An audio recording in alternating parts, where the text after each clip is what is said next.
Ölenlerin gittiği, Araf diyebileceğimiz sonsuz kıyıya benzeyen bir boyutla yaşadığımız dünyanın gelecekte çarpıştığını ve bir kıyametin ortaya çıktığını düşünün. Death Stranding, ölüm kıyısı. Bu apokaliptik evrende ortaya çıkan ölüler diyarındaki BT denen varlıkların bizim dünyamızda tetiklenmeleri sonucu büyük patlamalar meydana geliyor ve büyük kraterler oluşuyor. Aynı zamanda bu ölülerin arafı ile yaşadığımız dünya çarpıştıktan sonra zaman ve fizik yasalarını bozan, değdiği her şeyin o anki zamanını hızlandıran ve yaşlandıran bir özelliğe sahip olan zaman yıkımı yağmurları ortaya çıkıyor. Bu felaketin ardından Amerika'da hayatta kalan insanlar ise Düğüm adlı yeraltı şehirleri kuruyor. Bu yıkımla insanların inşa ettiği yol gibi hemen hemen her şey ortadan kalktığı için ihtiyaç duyulan taşımacılık porter denen insanlar tarafından genellikle yürüyerek yapılıyor. Bu kargo taşıyıcıları yolculuklarını daha güvenli bir hale getirme amacıyla ortalıkta gezen BT'lerin yerini tespit etmek için BB denilen bağ bebeklerini kullanmakta.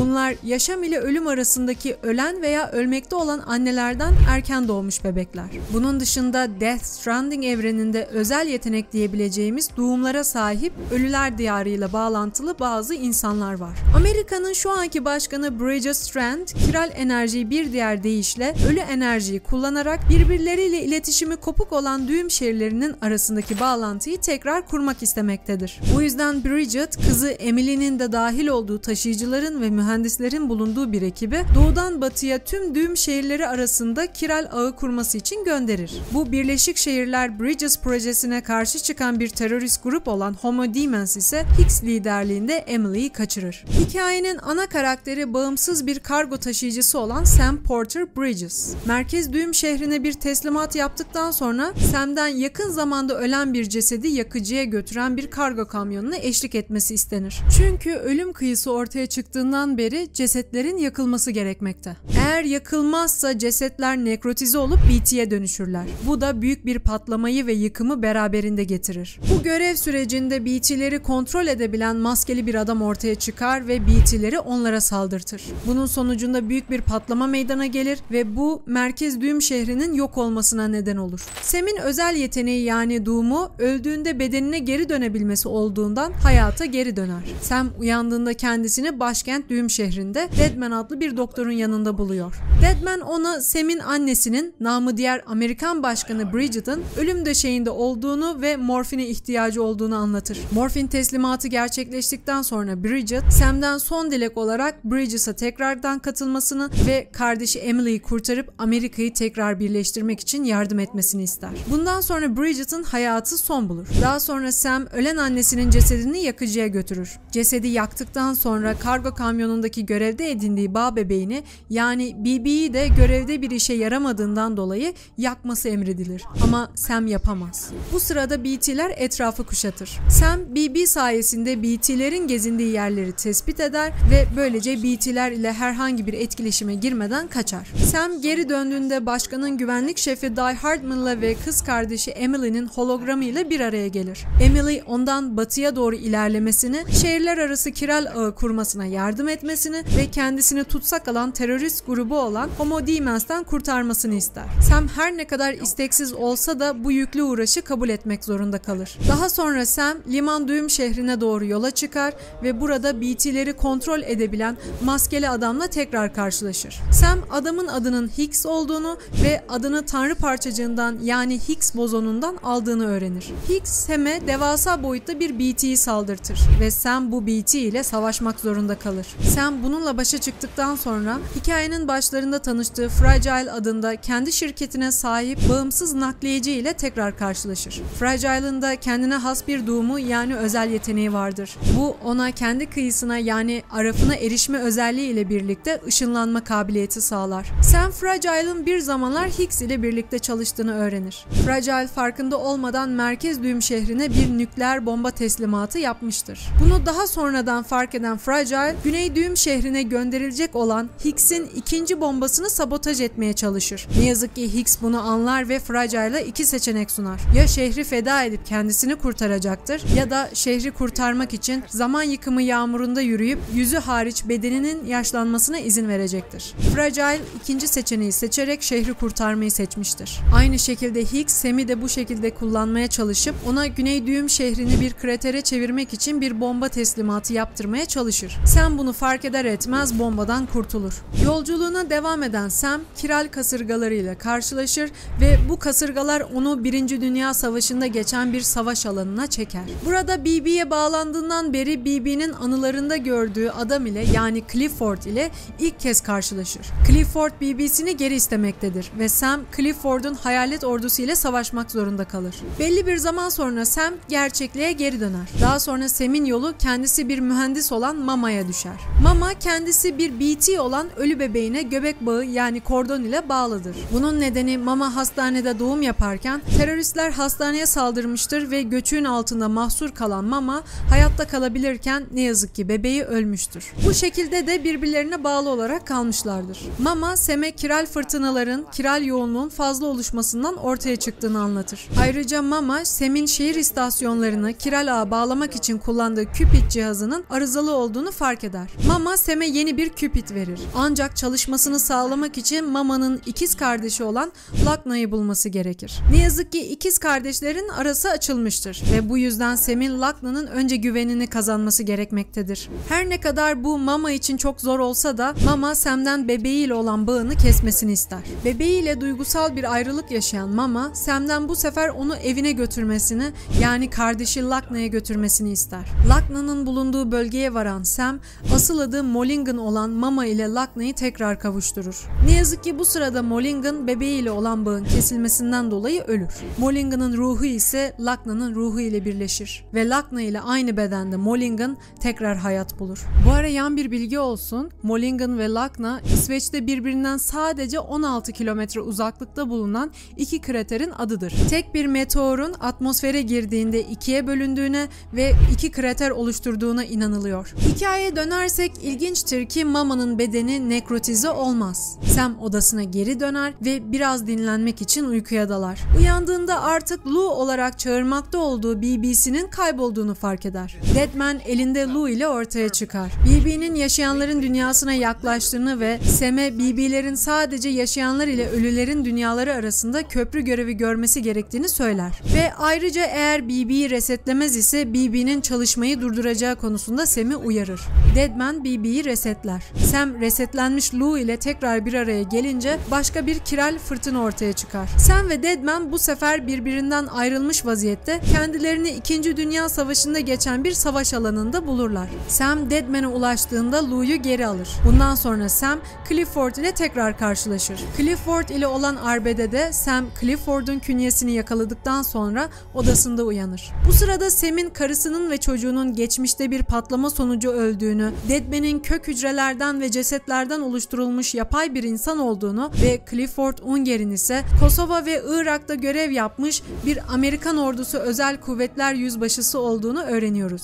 Aynı zamanda Sam'in Lou'nun anılarında gördüğü Clifford'un Lou'nun babası, komadaki Liza'nın ise Lou'nun annesi olduğu ortaya çıkıyor. Daha sonra Sam, Deadman'in isteği üzerine Mama'nın nekrotize olmamış bedenini araştırması için ölüm kıyısındaki sahiller üzerine araştırmalar yapan Hartman adında bir bilim adamını ziyaret ediyor. Bu ziyarette Hartman, sahilin kişinin ruhu tarafından yaratılmış bir yer olduğunu anlatır. Her insanın kendisine özgü bir kıyısı vardır ve kendi kıyısı inancı, dini ve felsefesiyle şekillenebilir. Bir insan öldüğünde ölenin kıyısı kendisini diğer dünyaya bağlayan bir koridor görevi görmektedir. Buna Araf da diyebiliriz. Fakat aynı anda birçok insan öldüğü takdirde ölenlerin kıyıları birbirine karışabilir. Sam'in Clifford ile karşılaştığı savaş alanları aslında Clifford'un kıyılarıdır. Aynı zamanda Sam, Hartman'ın ölmüş karısı ve çocuğu ile tekrar bir araya gelmek için birçok sahile gidip geldiğini öğrenir. Tabi bunun için Hartman'ın her 21 dakikada bir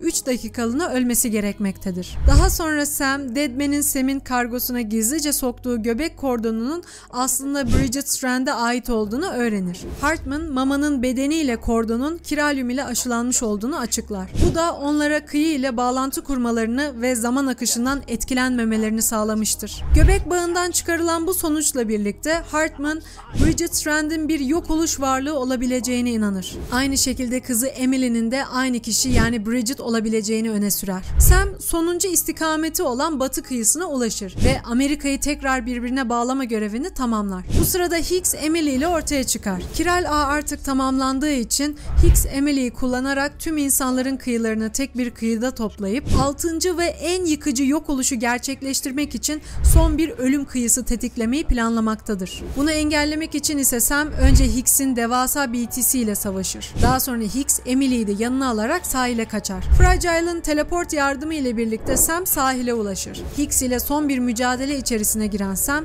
Hicks'i yenilgiye uğrattıktan sonra Hicks'in kaderini Fragile'e bırakır ve Sam de Emily'yi kurtarmış olur. Emily'nin Sam'e birçok şey hakkında yalan söylediği ortaya çıkar. Tabi bundan önce Sam'in Clifford ile başa çıkması gerekir. Clifford, Die Hardman ve Bridget Strand ile birlikte sahilde belirir. Clifford, Die Hardman ve Bridget'ı hatırladıktan sonra BB'sini geri ister. Bridget ise Sam'in bulunduğu yeri gösterir. Clifford onu yakalamadan önce Emily Sam'i uçurumdan aşağı iter ve Sam bir odada geri uyanır. Burada Sam, Deadman'den ilginçtir ki kimsenin Emily ile fiziksel olarak tanışmadığını öğrenir. Doğuya geri dönme zamanı gelen Sam, yolda bir fırtına ile tekrar karşılaşır. Clifford ile son kez mücadele etmek zorunda kalır ve bu mücadeleden sonra her şey gün yüzüne çıkmaya başlar. Clifford'un aslında karısı Liza komaya girdikten sonra bebeğini Bridget Strand'e emanet edebileceği konusunda yalan söylenmiş, savaş kahramanı olan bir baba olduğu ortaya çıkar. Sam aslında Clifford'un oğludur ve Clifford'un geri istediği BB, Lou değil, aslında Sam'in kendisidir. Geçmişte Clifford'a hizmet etmiş bir asker olan Die Hardman, Clifford'un deneyde kullanılan bebeğiyle kaçmasına yardım etmeye çalışmıştır. Ama ne yazık ki Clifford yakalanmıştır ve Bridget, Die Hardman'e Clifford'u öldürme emri vermiştir. Die Hardman bunu yapamayınca Bridget'ın müdahalesiyle sadece Clifford değil, aynı zamanda BB de vurulmuştur ve BB sahile gönderilmiştir. Daha sonra Emily ise BB'yi yaşayanların dünyasına geri göndermiştir. Bu durum Sam'in karnındaki yarayı ve Sam'in kıyısı ile olan bağlantısını, yani öldükten sonra geri dönme yeteneği olan doğumunu açıklar. Clifford'un bebeği artık bir BB olarak fonksiyonunu yerine getiremez bir halde olduğundan Bridget Sam'i evlat edinmiştir ve kendi çocuğu gibi büyütmeye karar vermiştir. Sam Lou'yu Deadman'e emanet eder ve Emily'nin son ölüm kıyısını başlatmasını engellemek için bir kez daha sahile ışınlanır. Burada Bridget ile karşılaşır ve Sam, Bridget'ın aslında Emily'nin sahilde sıkışıp kalmış ruhunun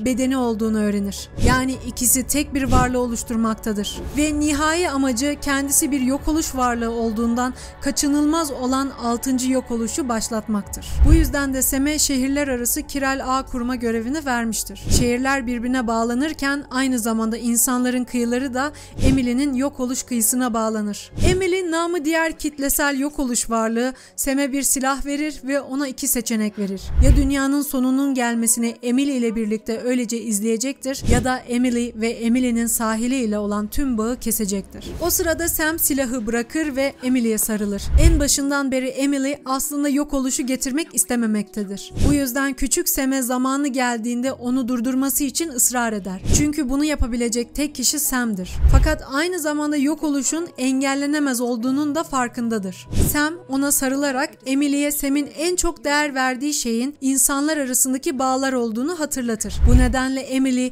ne kadar uzun sürerse sürsün ilerideki yok oluşu başlatmak için sahilde beklemeyi kabul eder. Böylece dünya şimdilik yok oluştan kurtulur. Die Hardman'ın sahile getirdiği silah Sam'in kanını taşıdığı için Hartman, Lochner ile Mulligan, Deadman ve Fragile'ın yardımıyla Sam'in yerini bulurlar ve Sam'i yaşayanların dünyasına geri getirirler. Olayların ardından Die Hardman Amerika'da Birleşik Şehirlerinin yeni başkanı olur. Fragile teslimat işlerine devam eder ve kendisine ait olan Fragile Express, Birleşik Şehirler tarafından onaylanan ilk özel teslimat firması olur. Ayrıca Fragile Hicks'i öldürmediğini, sadece onu sahilde sonsuzluğa terk ettiğini söyler. Die Hardman başkan olduktan sonra Deadman, Lou'yu Sam'e geri verir. Ama ne yazık ki Deadman Sam'e Lou'nun öldüğünü söyler ve bu yüzden Lou'nun bedeni nekrotize olup bir patlama yaratmadan önce onu yakıcıya götürmesini ister. Bu sırada Fragile kendisine çalışması için son kez Sam'e bir iş teklifi eder. Fakat Sam, Lou'nun ölümü onu etkilediğinden ve yalnız çalışmayı tercih eden bir porter olduğundan teklifi kabul etmez. Deadman Sam'e Lou'yu kapsülden çıkarabileceğini ima eder ama bunun Birleşik Şehirlerin kurallarını ihlal edeceği konusunda Sam'i uyarır. Daha sonra Deadman, Sam'in kendisini Birleşik Şehirlere bağlayan bilekliğinin bağlantısını keser ve böylece Sam'in radarda gözükmemesini sağlar. Sam son teslimatını yapmak üzere Lou'nun cesedini yakıcıya götürür. Lou'yu yakıcıya atmak üzereyken Lou yerine kendisini Birleşik Şehirlere bağlayan bilekliğini yakıcıya atar ve Lu'nun bedenini kapsülden çıkarır. O sırada Lu'yu da kaybetmek istemeyen Sam, Lu'yu canlandırmaya çalışır. Bayağı bir uğraştıktan sonra Lu hayata geri döner ve elinde Emily'nin kolyesi belirir. Sam ve Lu yakıcıyı terk ettiğinde dışarıda yağmur yağmaya başlar. Ama bu yağmur zaman yıkımı yağmurları gibi zamanı hızlandıran bir özelliğe sahip değildir. Böylece ölüm kıyısının yaşayanların dünyasını terk ettiği anlaşılır. Post credit sahnesinde ise Sam'in kızının büyüdüğü ve Sam'in ona Louis adını vermiş olduğu gösterilir. Kojima'nın yazmış ve yönetmiş olduğu felsefe niteliğinde özgün hikayesi de burada son bulur. Henüz izlemediysen Red Dead Redemption serisinin hikaye özetini şuraya bırakıyorum. Ya da film incelemelerine de göz atabilirsin.